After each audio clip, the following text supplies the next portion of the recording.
Subscribe करें और bell दबाएं ताकि कोई खबर रह न जाए।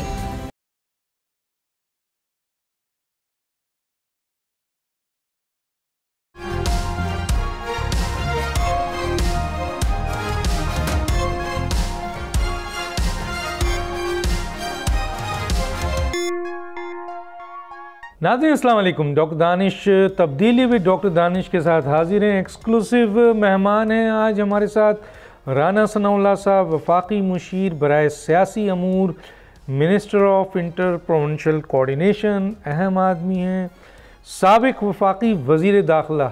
ये एक अहम तरीन, वैसे तो कई अहम तरीन उनके पास ज़िम्मेदारियाँ रही हैं, लेकिन ये ज़िम्मेदारी भी यहाँ मेंशन की जा रही है। जी जनाब राना सनाउल्लाह साहब, मेरी आवाज़ आ रही है आपको? जी जी बिल्कुल आ रही है। अच्छा सर, बहुत ही अहम मामला है। आप साबिक वफाकी वज़ीर दाखिला रहे हैं, तो इसलिए इस मौके पर मेरा ये सवाल आपसे ज़रूर बनता है कि एक दफ़ा फिर KPK के साथ साथ बलूचिस्तान जो है वो दहशतगर्दी का बड़ा शिकार हो गया है। वहाँ जो सूरत हाल बिगड़ती जा रही है, माजी में हमने सुना था कि इस किस्म की सूरत हाल थी काफ़ी अरसे पहले कि जो कौमियतों के बुनियाद पर या आइडेंटिफिकेशन कर कर लोगों को शहीद किया जा रहा था। तो ये जो नई दहशतगर्दी आई है एकदम, इसकी क्या वजूहात हो सकती है सर? कोई ख़ास बात है क्या? नहीं देखिए, ये कोई ख़ास बात नहीं है। ये इससे पहले भी ये बसों से उतार के लोगों को शनाख्त करके कत्ल करने, शहीद करने के वाक़यात जो है ये होते रहे हैं, लेकिन ये बड़ा ही नाकाबिले माफ़ी इंसानियत सोच जुर्म है। और ऐसा करने वाले किसी सूरत ये क्लेम ही नहीं कर सकते कि वो किसी पॉलिटिकल मूवमेंट के दाई हैं या वो कोई जो है वो इलाकाई हो या रीजन वाइज हो, वो किसी आज़ादी या किसी मुतालबे या किसी जो है वो हक़ के लिए जो है वो जदोजहद करने वाले हैं। ऐसी जदोजहद करने वाले लोग इतनी सफाकियत कर ही नहीं सकते। आप मुझे बताएं कि वो जो मज़दूर वहाँ से अपने डाले में जो है वो फ्रूट लेके आ रहा था यहाँ डेरा गाजी खां में या मुल्तान में, वो किसी के हकूक़ को गस्ब करके बैठा है, उसने किसी को जो है वो उठाया हुआ है। यानी बेगुनाह मासूम लोगों का खून जो है ये किसी तौर पे भी जो है वो रवा नहीं रखा जा सकता। और ऐसे लोग जो हैं वो किसी तौर पे भी अपने आप को जो है वो क्लेम नहीं कर सकते, मासवाए इसके कि वो लोग जराइम में पेशा हैं, कातिल हैं, दहशतगर्द हैं। इसके अलावा उनके लिए कोई लफ्ज़ सूट नहीं करता।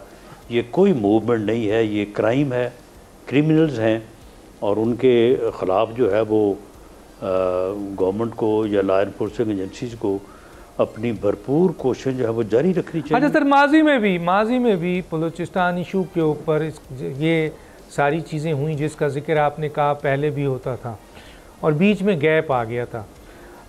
यह तरीक़ेकार मुख्तलिफ हो गई थी दहशतगर्दी का। सर आप जो हैं वो वज़ीर दाखिला रहे हैं, आप भी, तो पाकिस्तान की हुकूमत ने यहाँ बड़ी शहादतें दी है, जहाँ सिविलियन लोगों की शहादतें हैं, आम पाकिस्तानियों की शहादतें, मैं पाकिस्तानी ही कहूँगा। तो दूसरी तरफ मैंने देखा है कि FC जो हैं उनके लोग, लेविस के लोग, पुलिस के लोग, इवन फ़ौज के काफ़ी लोग शहीद हुए हैं। लेकिन सर मैं इस स्टेटमेंट को समझ नहीं सका। मैं आपसे समझना चाहता हूँ कि मौजूदा वज़ीर दाखिला ये कहते हैं कि एनफ इज़ एनफ, ये एक SHO की मार हैं। तो सर अगर ये लोग जो दहशतगर्द हैं, चाहे उनका ताल्लुक़ BLA से हो, BLF से हो या और किसी दहशतगर्द तंजीम से हो, जो यहाँ पर लॉ एंड ऑर्डर सिचुएशन पैदा कर रहे हैं, बरसों से कत्ल गारतगरी कर रहे हैं, हमारे जवान शहीद हो रहे हैं, हमारे सिविलियन शहीद हो रहे हैं, अगर ये वाकई एक SHO की मार हैं तो फिर सर हुकूमत फिर ज़िम्मेदार है इन तमाम शहादतों की, क्योंकि अगर ये एक SHO के ज़रिए कंट्रोल हो सकते हैं तो हम बलूचिस्तान में अमन क्यों नहीं लाते हैं और इन शहादतों को महफूज क्यों नहीं कर लेते? देखें डॉक्टर साहब, आपने जो यानी क्वेश्चन जो है वो आपने तरतीब दिया है, तो इससे इनकार नहीं है कि ये बिल्कुल ऐसा नहीं है। ये मामला जो है, ये तो जो सूरत हाल बलूचिस्तान में हमारी लॉ इन्फोर्सिंग एजेंसीज़ को दरपेश है, ऐसी ही सूरत हाल अफ़गानिस्तान में अमेरिका और नेटो फोर्सेस को, पूरी दुनिया की फोर्सेस को दरपेश थी। तो वो तो वहाँ से इतने बुरे तरह नाकाम हो के वहाँ से निकले हैं, बल्कि रुस्वा हो के निकले हैं। और हमारी फोर्सेस, हमारी फ़ौज, हमारी रेंजर्स, हमारी पुलिस, हमारी सिविल आर्म फोर्सेस जो हैं, वो तो जानों के नजराने ऑफिसर भी, जवान भी पेश कर रहे हैं, इसके बावजूद डटे हुए हैं। तो सर वज़ीर दाखिला एक अहम जिम्मेदार, मेरा ख्याल है स्लिप ऑफ टंग हुई। नहीं सर, माजरत के साथ उन्होंने बड़े ज़ोरदार तरीका का है। आप लोग मसलन घबराते हैं क्या सर? ये जो हमारे आपके मोहसिन नकवी साहब हैं, हम देखते हैं कि उनकी 2 ओहदों के ऊपर 2 फुल टाइम ओहदे वो ले के बैठे हुए हैं। दोनों के लिए उनका एक्सपीरियंस नहीं है, दोनों का उनकी कारकर्दगी जो है वो बहुत नाक़ुस है। अभी देखें सर कि पंजाब के अंदर पुलिस वालों के साथ जो हुआ, कराची के अंदर हो रहा है, पूरा पाकिस्तान में लॉ एंड ऑर्डर सिचुएशन है, KPK में हो रहा है। वजारत दाखिला आप रह चुके हैं सर, बहुत अहम जिम्मेदारी है। उसके साथ फुल टाइम जॉब आपकी जो है वो PCB में है। हम बांग्लादेश से 10 विकेटों से हार रहे हैं, वर्ल्ड कप हार चुके हैं, वो कारकर्दगी भी है, ये कारकर्दगी भी है। फिर ये बयानात है, इन बयानात का कोई इतना ख़तरनाक बयान सर, इतना ये स्लिप ऑफ टंग है सर। मतलब लोग ये पूछ रहे हैं कि इस अहम तरीन जिम्मेदारी पर, यानी ओहदे पर इतना गैर संजीदा शख्स जिसकी स्टेटमेंट के देने के बाद ये सवाल उठ रहा है कि फिर हुकूमत पाकिस्तान 76 साल में बलूचिस्तान का मसला क्यों नहीं हल कर सकी अगर ये एक SHO की मार है? नहीं, बिल्कुल मैं इस बात से इत्तेफाक नहीं करता। वहाँ पे ये बड़ा ही जो है वो सीरियस, खौफनाक और घिनौना मसला है, और इसके ऊपर एक SHO तो खैर कुछ भी नहीं, वहाँ पे तो हमारी पूरी जो कमांड है, रेंजर्स की भी, लेवीज़ की भी, और अपना आर्मी की, पुलिस वहाँ पे है, वो सारे लोग IG लेवल पे जो है वो लोग जो है वो। तो सर फिर बताएं ना, वज़ीर आज़म साहब इसका नोटिस नहीं लेते हैं सर कि ये इस किस्म के बयानात, एक अहम ओहदे से इतनी गैर जिम्मेदार बयान, फिर तो सारे लोगों पे, पिछली हुकूमतों पे उन्होंने एलिगेशन लगा दिया कि ये एक SHO की मार है और हम जो हैं वो ख़ुद ही नहीं ख़त्म करना चाहते हैं, आगे बढ़ के ख़ुद शहादतें दे रहे हैं। सर इस पे एक्शन ले सर, एक्शन नहीं लेते हैं सर। आपका जो कंसर्न है ये उन तक पहुंचाते हैं। किन तक सर? और उन्हें कहते हैं कि इसके ऊपर जो है वो कोई वजाहत जारी करें। चले सर, इसका भी वजाहत कर दें कि 2 अहम, क्योंकि ये मेरे ख्याल में इस बात का कोई तुक नहीं बनता। मुझे लगता है सर कि हुकूमत डरती है, हो गई है हुकूमत मोहसिन नकवी साहब से डरती है, घबराती है। वज़ीर आज़म कोई स्टेप नहीं ले पाते हैं सर। क्या ख्याल है सर, क्या बात है, क्या चीज़ है सर? मोहसिन नकवी साहब में इतने क्या ऐसी ताकत है, क्या उनके पीछे इतनी बड़ी सिफारिश है कि वज़ीर आज़म जो हैं वो कुछ कहते नहीं है सर इसके ऊपर? चले, जब आप सारी बात समझ रहे हैं तो फिर आप इस बात को जाने दें। चले सर, मतलब आप भी नहीं बोलना चाहते हैं सर? राना सनाउल्लाह साहब तो कभी नहीं रुकते हैं सर, वो तो बिल्कुल बेधड़क बोलते हैं सर। आप बताएं। नहीं, वो क्योंकि मैं इस पोजीशन पे रहा हूँ, तो फिर बात जो है ना वो फिर इस तरफ चली जाती है कि शायद मैं कोई जो है वो ओहदा लेना बात कर रहा हूँ, हालांकि बिल्कुल ओहदा लेना चाहते हैं सर। हाँ, कोई मेरी ऐसी कोई इंटेंशन नहीं है, और मैं इसीलिए जो है वो इसके ऊपर बात करना जो है ना वो भी समझता हूँ कि ये चले सर, आप तो इस वजह से रुक जाते हैं, आप तो इस वजह से रुक जाते हैं कि आप क्योंकि पहले इस ओहदे पे काम कर चुके हैं, एक सवाल बना देते हैं लोग कि शायद दोबारा आप इस ओहदे के लिए, और अभी आपके पास जो ओहदा है उसमें एक फेडरल मिनिस्ट्री बन सकते हैं, इस ओहदे पे आ सकते हैं, तो शायद इस वजह से आप रुकते हैं।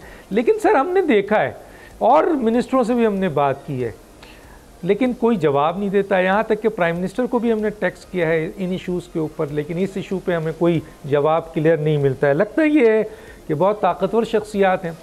अच्छा सर ये बताएं कि ये जो वो जवाब डॉक्टर साहब आपको मालूम है, आप खुद ही दे लें। मैं दे दूं सर? अच्छा सर चले मैं ही दे देता हूँ, फिर मुझे सर वज़ीर आज़म बना दे तो फिर मैं एक्शन ले लेता हूँ सर, क्योंकि जवाब तो मुझे भी पता है। बहरहाल आगे चलते हैं सर। बिल्कुल। अच्छा सर ये बताइए कि ये जो एक अहम तरीन मसला है, इसका हुकूमत कोई सद्दबाब सोच रही है? क्योंकि 18 बिलियन डॉलर अब आपको 6 महीने बाद सितंबर में ईरान जा रहा है, सालिसी अदालत में लास्ट नोटिफिकेशन कर दिया है ईरान पाकिस्तान पाइपलाइन के ऊपर। तो थोड़ा सा मुख्तसर पे मैं इस पे चाहूँगा सर कि क्या अब आप क्या करेंगे? 2014 से 2024 पे पहुँच गए और ये आखिरी नोटिस भी हो गया है। अब या तो हुकूमत पाकिस्तान केस अगर हार जाता है, जिसके चांसेस बहुत ज़्यादा हैं, तो 18 बिलियन डॉलर देना पड़ेगा, वरना ऑल्टरनेट क्या है सर आपके पास? देखें, इसकी मैं ज़्यादा डिटेल से तो वाकिफ़ नहीं हूँ, लेकिन बहरहाल ईरान हमारा हमसाया और हमारा दोस्त मुल्क है, उनके साथ हमारे तारीख़ी रवाबत और रिश्ते हैं। अगर वो हमारे ख़िलाफ़ किसी अदालत में गए हैं तो उनके साथ बैठ के मामला फहमी करने के अलावा कोई और ऑप्शन नहीं है। अगर उनको हमारी तरफ से कोई तकलीफ़ पहुंची है, कोई बदगुमानी हुई है और उस वजह से वो मामला अदालत में लेके गए हैं, हमें हर सूरत में उनके साथ जो है वो बैठ के इस मामले को रिजॉल्व करना चाहिए। लेकिन सर दूसरी तरफ वो तो चले गए, अब तो नोटिस कर दिया। अगर वो ये आखिरी नोटिस पे सालिसी पे नहीं जाते हैं तो फिर ये उनका जो राइट है वो ख़त्म हो जाएगा। दूसरी तरफ सर जो अमेरिका की दबाव है, जो हुकूमत कहती है कि ईरान के साथ जो है वो आप, क्योंकि उन पर सैंक्शन है तो आप ये उनके साथ ये नहीं कर सकते। हालांकि दूसरे कंट्रीज़ हैं, चाइना है, रूस है, इंडिया है, वो कर रहा है। तो अमेरिका के आप बहुत करीबी हलीफ हैं, तो आप नहीं समझते सर कि अमेरिका को इस बात पे समझाया जा सकता है कि सर 18 बिलियन डॉलर तो हम नहीं दे सकते हैं, और अगर हम ये नहीं बनाते हैं तो फिर हमें ये देना पड़ेगा? तो जी बिल्कुल बिल्कुल, ये बात अमेरिका से भी होनी चाहिए, उनको भी ये सारी चीज़ जो है वो ऑन बोर्ड लेना चाहिए, और उनसे ये कहा जाना चाहिए कि जब बाकी मुल्कों को आप अलाउ कर रहे हैं तो हमें भी जो है वो इस पाइपलाइन को जो है वो अलाउ करें। एक बलूचिस्तान जो इशू इस वक्त मज़ीद ख़राब हो रहा है, उसकी वजह शायद यही है कि बलूचिस्तान को एडहॉक बुनियादों पर आप चला रहे हैं सर, कि ये वज़ीर दाखिला बलूचिस्तान में जाएं, सरफराज नवाज़ भुट्टी साहब को लें, वहाँ के अहम तरीन जो आपकी पार्टी जिनकी है, बड़ी बड़ी बहुत अहम लोग हैं, उनको बैठाकर फौरी इसका सलूशन करें। वो तो सर नवाज़ शरीफ और आसिफ अली जरदारी और मौलाना फजल रहमान को तस्फिया करा रहे हैं। ये क्या है सर? देखें, जो आपने बात की है बिल्कुल ये होना चाहिए, और आज वज़ीर आज़म साहब ख़ुद वहाँ पे तशरीफ़ ले गए हैं। आज उनकी जो वहाँ पे एक्टिविटी होगी उसको आप देखेंगे तो बिल्कुल आपको इस बात पे एतराज़ नहीं रहेगा कि गवर्नमेंट इस बारे में कोई जो है वो दिक्कत नज़र से काम ले रही है। तो ये बिल्कुल इन लोगों को ऑन बोर्ड और बल्कि ऑन बोर्ड हैं। मैं आगे चलता हूँ सर।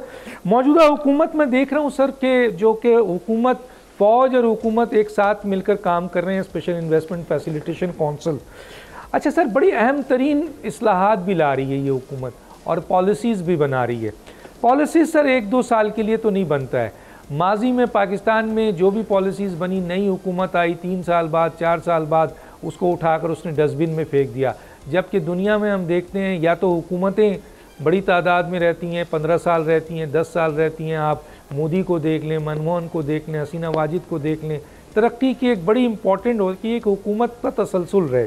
अब लग रहा है सर, आप इसकी तस्हीह करेंगे या आप मना करेंगे कि ये जो पॉलिसीज़ और इस्लाहात आ रहे हैं, लगता है ये कि फ़ौज और ये हुकूमत तसलसल करना चाहती है। 5 साल की हुकूमत तो हर सूरत में रहेगी, इसके बाद मज़ीद 5 साल भी शायद यही हुकूमत रहे। क्या कहेंगे इसके ऊपर सर?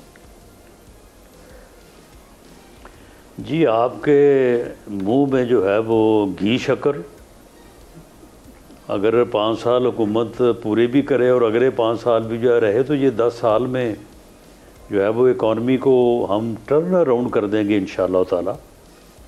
और मियाँ शहबाज शरीफ साहब जो है वो इस बार इस सिलसिले में कि मुल्क इकनॉमिकली जो है वो बहरान से निकल आए, उसके लिए बड़े खलूस के साथ बड़ी भरपूर कोशिश कर रहे हैं। और SIFC में भी अदारे जो हैं वो पूरी तरह से इसके ऊपर जो है वो पूरे खलूस के साथ, पूरी नीयत के साथ जो है वो काम कर रहे हैं। इसके लिए सर आपको 2 काम और करना पड़ेगा। ये बात आपकी दुरुस्त है। इसके लिए 2 काम आपको और करना पड़ेगा सर। ये 10 साल की हुकूमत, ये मुकम्मल तौर पर 5 साल हुकूमत और अगली हुकूमत भी, और वज़ीर आज़म भी शहबाज शरीफ, उसके लिए सर 2 काम बहुत ज़रूरी है। क्योंकि हुकूमतें जो गिरती हैं ना सर पाकिस्तान में, या तो फ़ौज गिराती है या जुडिशरी गिराती है। अब फ़ौज तो सर आपके साथ खड़ी है, और इसमें आने वाले वक्त में एक बहुत ही अहम फैसला भी है, और वो है आर्मी चीफ की एक्सटेंशन, जिसका ऑलरेडी कानून अब बन चुका है। और सिर्फ एक वज़ीर आज़म जो है एक सिग्नेचर से आर्मी चीफ को एक्सटेंशन दे सकते हैं। और मौजूदा आर्मी चीफ जो हैं जना आसिम मुनीर, उनकी डेट ऑफ बर्थ है 1968। इसका मतलब है 2025 में वो 57 साल में होंगे जब उनका वो टेन्यूर कंप्लीट होगा। 64 साल तक वो रह सकते हैं। वज़ीर आज़म के एक्सटेंशन पे 2 दफ़ा उनको एक्सटेंशन मिल सकती है। तो क्या सर, जो मेरी इत्तलात है कि हुकूमत बिल्कुल तैयार है जनरल आसिम मुनीर को आइंदा एक्सटेंशन देने के लिए, जो कि कानून ऑलरेडी बना हुआ है, और फ़ौज की मदद के बगैर हुकूमत आगे नहीं बढ़ सकती। क्या कहेंगे सर? ये बात आपकी इस हद तक दुरुस्त है कि इस इकॉनमी के बहरान को दूर करने के लिए रियासती अदारों की हुकूमत को बहुत ज़रूरत है। और जो इस वक्त SIFC की सूरत में हो भी रहा है। और जहाँ तक एक्सटेंशन की बात है, तो उसका फ़ैसला तो अभी तो उनकी जो अपनी मियाद है ओरिजिनली जो इस वक्त, अभी तो वादी भी नहीं हुई, अभी तो वो ही पड़ी है। तो उस वक्त पता नहीं क्या हालात होंगे। अगर हालात ऐसे हुए कि उनमें एक्सटेंशन का दिया जाना जो है वो मुल्क के बेहतरीन मफाद में हुआ, तो मेरी तो असेसमेंट यही है कि वज़ीर आज़म ज़रूर इसके ऊपर गौर करेंगे। लेकिन अभी ये बात जो है वो बहुत ज़्यादा क़ब्ल अज़ वक्त है, तो इसके ऊपर बात भी नहीं की जा सकती। और इस मामले को जो है वो मौज़ूए बहस इस मौके पे चलें सर, इस मौके पे मैं एक सवाल कर लेता हूँ। चलें, उस मौके पे आप कह रहे हैं, हालांकि ज़्यादा दूर की बात नहीं है, ये फ़ैसले तो बहुत अहम होते हैं पॉलिसीज़ की तरह, 10 साल की, 11 साल की। इस मौके पे आप समझते हैं कि जी वज़ीर आज़म और जनरल आसिम मुनीर, हम देखते हैं कि अक्सर तकारीर में एक दूसरे को बहुत ज़्यादा सपोर्ट करते हैं, तो इस मौके पे आप समझते हैं कि अगर कल एक्सटेंशन देनी होती तो वज़ीर आज़म इस पोजीशन पे हैं कि उनको एक्सटेंशन देनी चाहिए? नहीं, देखिए, अब वज़ीर आज़म के ऊपर जो है वो क़यास आराई तो नहीं की जा सकती। अगर जब ये वक्त आया तो अगर मुल्की मफाद का ये तकाज़ा हुआ कि एक्सटेंशन दी जाए, तो यकीनन वो मुल्क के बेहतरीन मफाद में जो है वो फ़ैसला करेंगे।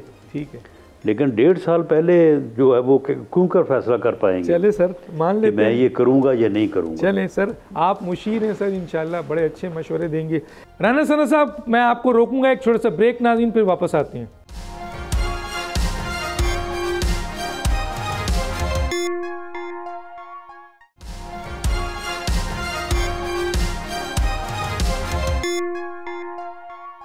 वेलकम बैक जी राना साहब। दूसरे हिस्से पे आ जाते हैं सर। हुकूमतें गिराती हैं जुडिशरी, तो सर उसका कोई बंदोबस्त कर रहे हैं, कोई सिलसिला कर रहे हैं? क्योंकि गैर आइनी गैर कानूनी मावरे आइन फैसलों से जो है वो हुकूमतें गिराई जाती हैं। तो फ़ौज तो आपके साथ खड़ी है और आइंदा भी चल रही है और बड़ी मजबूती के साथ चल रही है, लेकिन जो दूसरा इदारा है उससे बड़ा खौफ है, क्योंकि ऑलरेडी इलेक्शन कमीशन की पिटीशन ये जो 2024 की है वो मौजूद है अदालतों में। मौजूद दो ग्रोह में एक बड़ा ग्रोह जो है जिसके बारे में हुकूमत भी कहती है कि जनाब वो उनके फ़ैसले मावरे आइन हैं और उन्हीं के पास इलेक्शन का फ़ैसला भी जाना है, ट्रिब्यूनल का भी जाना है। तो आप समझते हैं सर उसके सिलसिले में हुकूमत कुछ सद्देबाब कर रही है ताकि ये हुकूमत को कोई मावरे आइन के फैसलों के तहत ना निकाल दिया जाए? देखें, हुकूमत के पास तो कोई इख्तियार नहीं है कि वो जुडिशरी को कंट्रोल कर सके या उसका सद्देबाब कर सके। पार्लियामेंट जो है उसके पास इख्तियार है। पार्लियामेंट जो है वो ऐसे रवैयों को जो है वो नोटिस कर सकती है, उसके ऊपर बहस कर सकती है।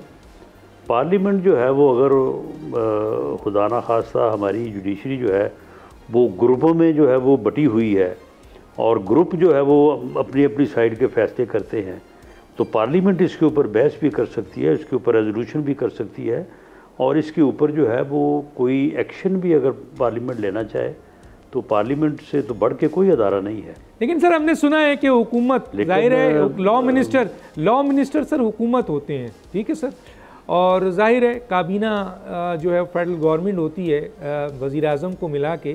तो सर हमने सुना है कि पार्लियामेंट में हुकूमत कानून साजी करना चाहती है और इस कानून साजी के तहत दो तीन चीज़ें इम्पॉर्टेंट हैं। एक तो ये कि जजेस की तादाद बढ़ा दी जाए, या दूसरा ये कि जी जो सरकारी मुलाजिम समेत जो जजेस की उम्रें हैं, जो कि एक दफ़ा बिल अभी तैयार भी हुआ था, वो बढ़ा दिया जाए, या फिर ऐसा पार्लियामेंट कोई फ़ैसला कर ले कि जिस तरह आर्मी में 4 नामों में से किसी एक को आर्मी चीफ बनाया जा सकता है, सीनियरिटी की ज़रूरत नहीं है, ऐसा कोई कानून, इन तीनों कानून के ऊपर कोई काम हो रहा है सर?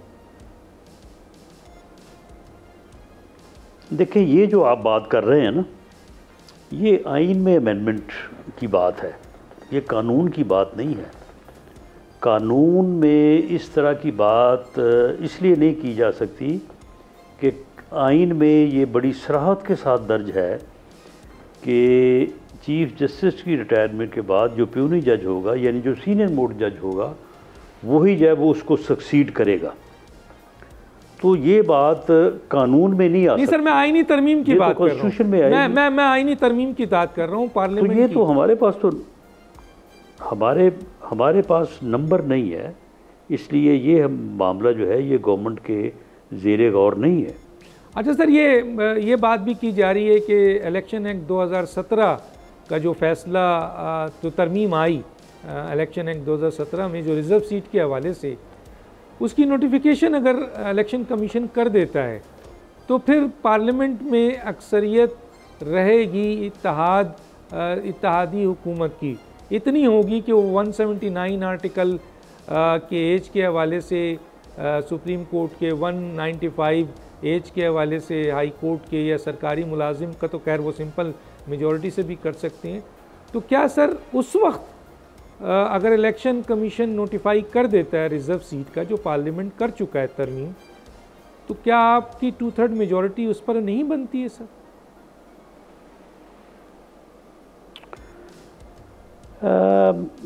इस वक्त तो खैर 2/3 मेजॉरिटी नहीं है, लेकिन आपने जो ये सिनारियो पेश किया है, अगर इस तरह से बात आगे बढ़ती है तो मेरा ख्याल है कि फिर शायद उस नंबर के करीब या उस नंबर को हम पहुंच सकते हैं।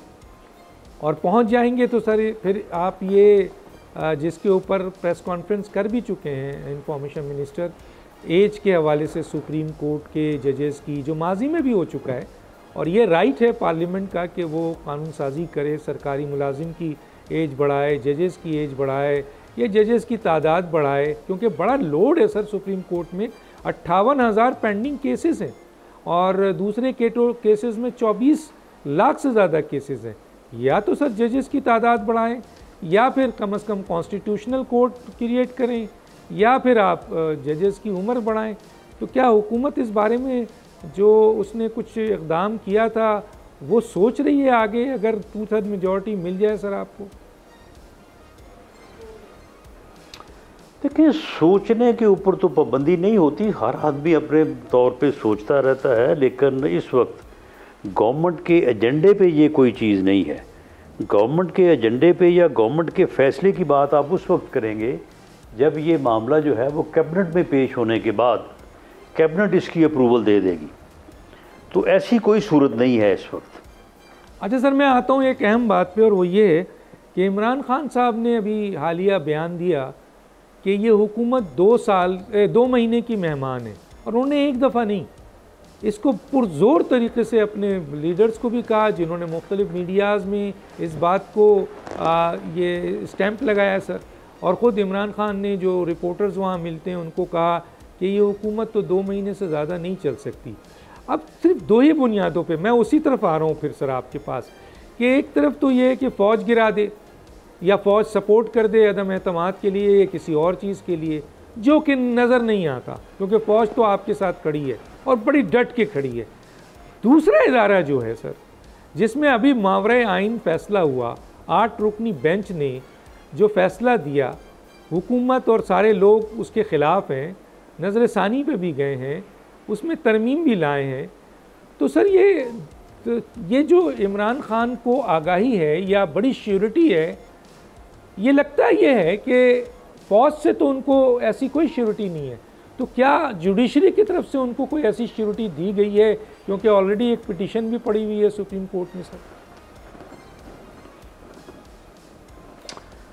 देखिए, इस तरह का गैस वर्क या क्यास राई जो है ये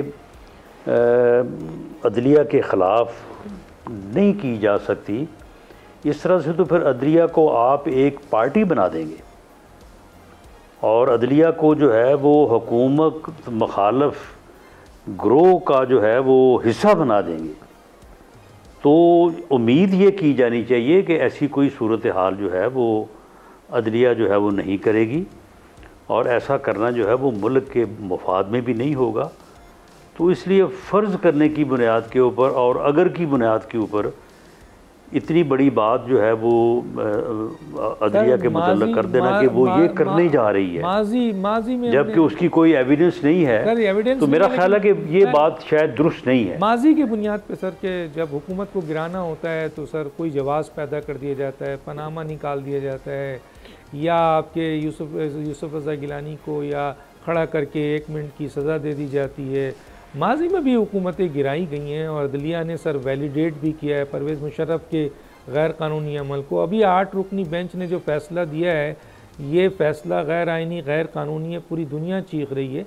तो माजी के बुनियाद पर मैं ये सवाल कर रहा हूँ कि सर हुकूमतें गिराती रही हैं जुडिशरी, और ये एक तासुर आपका आ रहा है कि ये जुडिशरी मौजूदा हुकूमत के हवाले से कोई भी गैर आइनी अगर फ़ैसला दे देगी तो हुकूमत तो गई।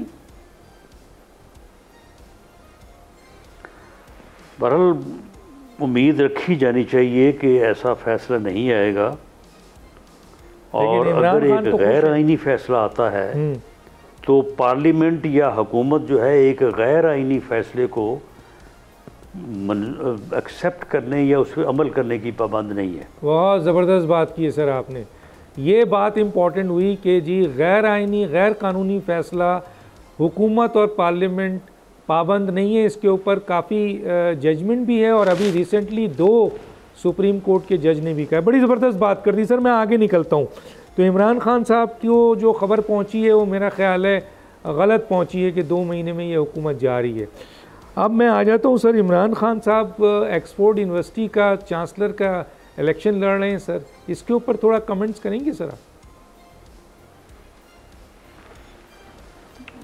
मेरा तो ख्याल है कि शायद उनको ये जो यूनिवर्सिटी के रूल्स हैं उसके मुताबिक उनको इजाज़त ना मिले इलेक्शन लड़ने की। जुल्फ़ी बुखारी साहब वहाँ पे कोई इस किस्म के ताने बाने बुन रहे हैं और वो कोशिश कर रहे हैं कि इनको इलेक्शन लड़ा के तो जो है वो कामयाब करवाया जाए और फिर इस तरह से उनके इन केसेस में जिनमें वो प्रोसिक्यूट हो रहे हैं उनको को फ़ायदा पहुँचे। वो कोशिश तो ज़रूर कर रहे होंगे, इस बात का मैं पिछले दिनों गया था तो मुझे भी मालूम हुआ, लेकिन उसमें कामयाब नहीं हो सकेंगे।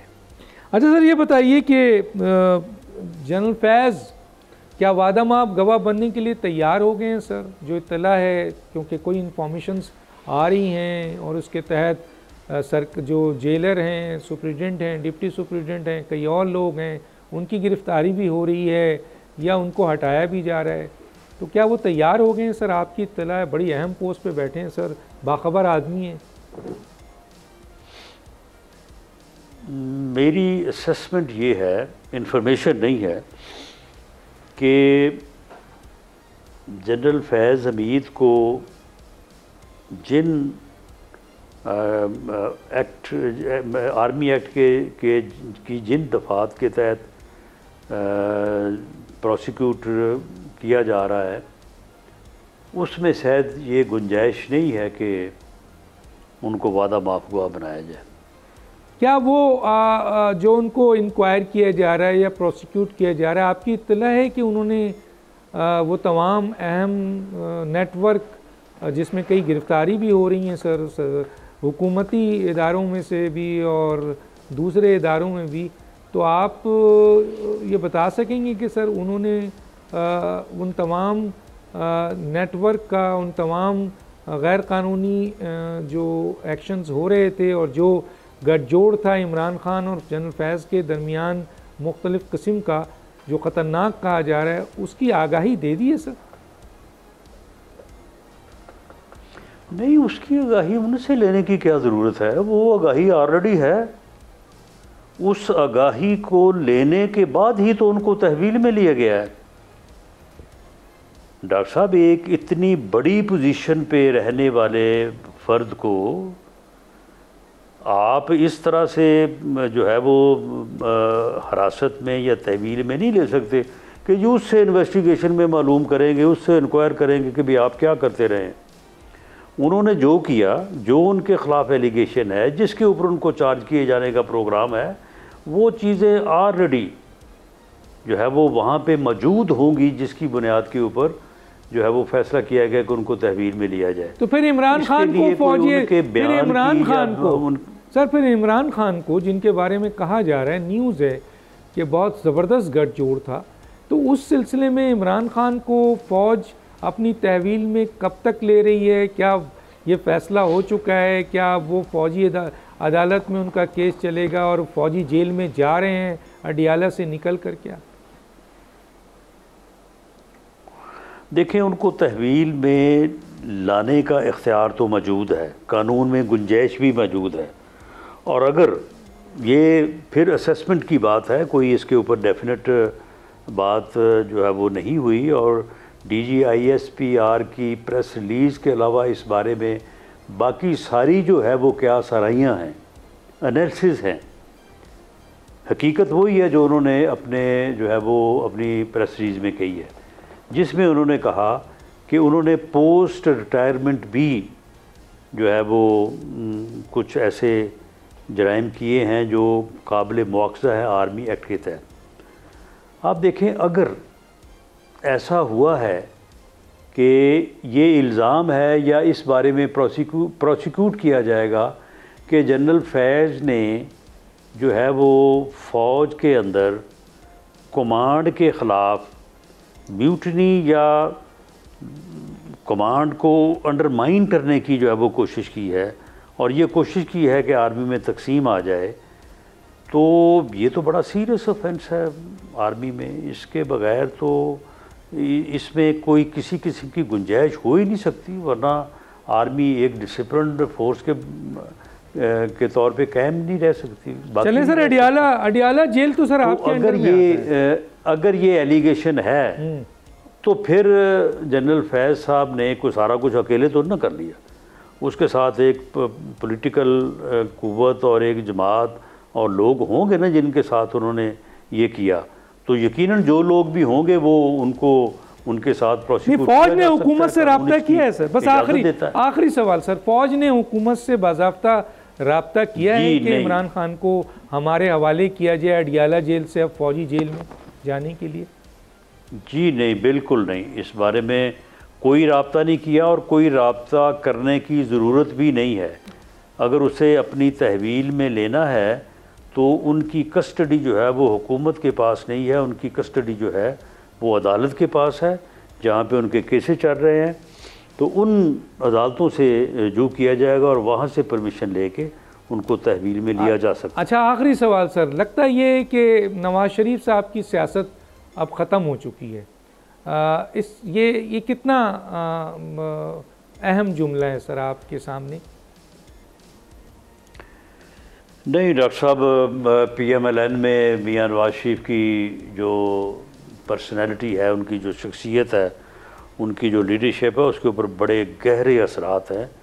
आज भी हमारा जो भी वोट बैंक है उसको मौसर तरीके से अपने साथ रखने के लिए जो है वो मियां नवाज शरीफ की लीडरशिप जो है वो आज भी बड़ी ज़रूरी है। और अगर यही हुकूमत की कंटिन्यूशन होती है और PMLN और इत्तेहादी हुकूमत बनती है तो अगले वज़ीर आज़म भी शहबाज शरीफ होंगे, नवाज शरीफ नहीं होंगे। आखिरी जुमला सर, बस एक नहीं, ये फैसला भी पार्टी ने करना है, मियां नवाज शरीफ ने करना है। अगर वो को अदरवाइज चाहेंगे तो वो भी हो जाएगा। ठीक है सर, बहुत शुक्रिया, आपने इतनी वक्त दिया सर। बहुत सारे और सवालात थे, वक्त ख़त्म हो जाता है। डॉक्टर दानिश को याद दीजिए। अल्लाह हाफिज़।